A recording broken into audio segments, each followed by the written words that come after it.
think the questioner, is it VotePact? PACT. Yeah, votepact.org. Ask the question, basically, the proposal I understand is this. There are a lot of people who are least worst voters. They really don't like the Republicans, and they don't like the Democrats, but they think the Democrats are not as bad.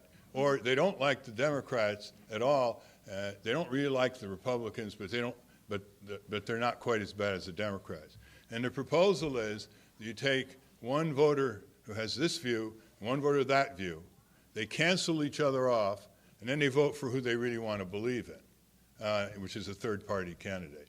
So it gets rid of the so-called spoiler thing, which is such a contemptuous word of political bigotry to begin with. And I think it's worth thinking about because it's something two people, neighbors or relatives, can say, oh, you know, we don't like both those parties, but one party is worse than the other, so why don't we just cancel out our vote and vote for a third party or independent candidate, hope that way. I think that what we're coming down to here in this agreement is, again, the constitutional crisis. That the separation of powers is between the three branches of government is almost gone. I mean, Congress has almost abandoned its constitutional responsibilities. I don't think there's ever been a White House in American history that has concentrated more illegal and unconstitutional power inside the executive branch at the expense of the judiciary and the legislative branches of government. And I know that this town does not engage in many constitutional discussions or debates, except when some Supreme Court nominee is up for confirmation, and that tends to be very superficial. But let us get down to the brass tacks here. The American people, I don't think, want a government that speaks for them in the following ways: illegal wars, illegal expenditures, illegal appropriations, illegal wiretapping, illegal incarceration of people without due process of law or probable cause, illegal torture or unlawful imprisonment, illegal violence in the name of the American people. And I think that's what it comes down to. Some of you may look at our respective candidacies and say, well, we're a minority.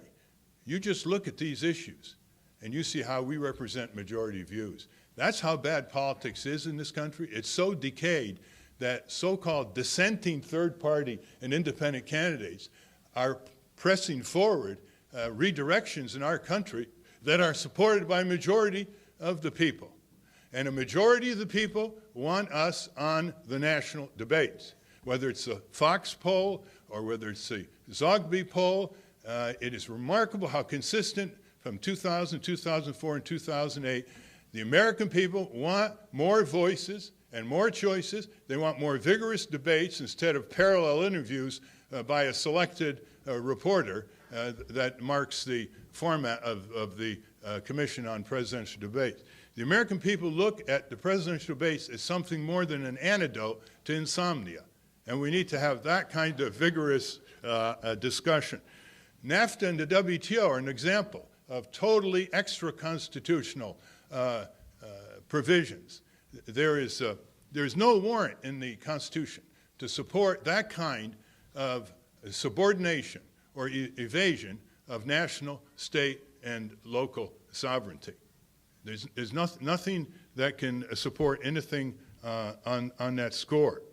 So that's basically what we're all about here. And I applaud this VotePact idea, because it's something no one can stop you from doing.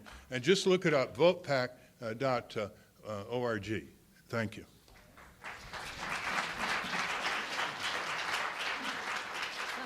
Congressman Paul, I'm Suzanne with the Associated Press, and I was just wondering if you can tell me more about the call from Senator McCain. Were they offering to endorse any part of your platform? Was there more to the conversation? And then as a follow-up, if you could just give us a little bit more information about what you meant by saying all this group should come together. Should they pick one candidate among themselves? Or what were you trying to get at? So that first question. Well, the idea of bringing all the candidates together is not for us to have the four decide on one candidate and vote for him. That's not going to happen. But it's the process that we're complaining about. And for me, it's to symbolically add up those four individuals who are going to get a significant amount of votes, and I encourage even more, as well as those who just vote for the lesser of two evil and not voting for a candidate, plus those who don't vote, and we are the majority. I want to make that point. And the phone call that I received yesterday, there's not much to add to it, because it was merely a request to endorse John McCain today, I assume, which didn't make a whole lot of sense to me. But there were no quid pro quo, no discussion, and it was just that because John McCain was a little less harmful than Obama, therefore it was in my interest to save the country by directing a couple votes toward John McCain. Are you planning on endorsing a candidate? Not at that time, not a single candidate, no. I haven't decided. Probably, I don't intend to do that. Probably not, because I'm trying to, bring a coalition of people together and addressing the subject of the electoral process. I think one thing that has not been emphasized too much, we talked about the debates a lot, but the other thing is getting on the ballots. I mean, that is so onerous. And once again, the two parties, we've made some strides there. There's some court cases that have helped us. And occasionally we will get a friendly Democrat or friendly Republican in an individual state that will rule properly. But it's just so difficult. And for these candidates to get on enough ballots to theoretically get elected is a major task. It's just another part of the system of exclusion of anybody who will challenge the status quo. Can you tell us how you specifically responded to McCain? Did you say no, or did you ask him to endorse you, or your party? Well, I think he knew the answer was no. Well, I absolutely said no. I mean, it was left, if you change your mind, call me back. So I think he knew that it was not the likely thing for me to do. And this is not new news, I think for 3, 4, 5 months, they said, do you plan to support John McCain? And my answer has always been very simple. No, he essentially supports none of my positions, especially, and the foreign policy has been such an important issue to me, and the Federal Reserve and these other things, and Patriot Act civil liberties, that there's been no indication that he supported that. So I've always said, no, how could I support a candidate that doesn't support the positions that I've supported for 30 years? I would have to reject everything I believed in and worked for and voted for. And I said, it might diminish my credibility, so I don't think I'll be doing that.